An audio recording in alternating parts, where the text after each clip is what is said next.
جو بڑے بڑے اور کبیرہ گناہ ہے ان میں سے ایک کبیرہ گناہ زنا ہے۔ اللہ تعالیٰ قرآن مجید میں فرماتے ہیں لا تقربوا الزنا، صاف صاف اللہ کا اعلان ہے، واضح طور پر اللہ فرما رہے ہیں لا تقربوا الزنا، زنا کے قریب بھی نہ جانا۔ کیوں؟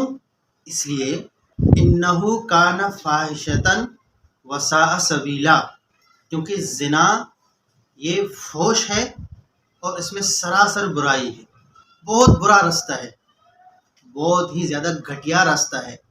وساء سبیلا، اس کے اندر عقلاً، شرعاً اور عادتاً فحش موجود ہے۔ اس لیے کوئی شریف الطبع انسان، کوئی شریف آدمی، کوئی عزت دار آدمی، کوئی اچھا آدمی وہ زنا کا ارتکاب نہیں کر سکتا، زنا کے قریب نہیں جا سکتا۔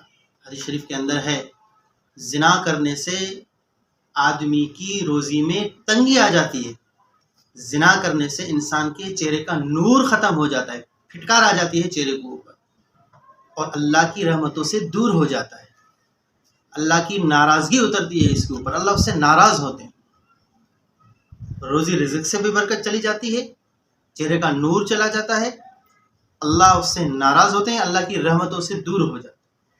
اور اللہ تعالیٰ نے قرآن مجید کے اندر فرمایا کہ الزانیۃ والزانی فاجلدوا کل واحد منہما 100 جلدہ، کہ زنا کرنے والی عورت اور زنا کرنے والا مرد ان میں سے ہر ایک کو 100 کوڑے مارو، اور اگر شادی شدہ ہو پھر بھی زنا کرے، فرمایا شادی شدہ ہو کر بھی زنا کرے تو پھر تم یوں کرو ان کو سنسار کرو۔ یعنی اللہ تعالیٰ اس بات کو پسند ہی نہیں فرماتے کہ اس قدر بدبخت آدمی میرے زمین پر رہے، اللہ اس کو اپنی زمین پر رہنا گوارا نہیں کرتا اس کا۔ تو اتنا برا عمل ہے یہ زنا، اتنا برا عمل ہے، تو خود بھی اس سے بچیں اور دوسروں کو بھی اس سے بچنے کی ترغیب دے دیں۔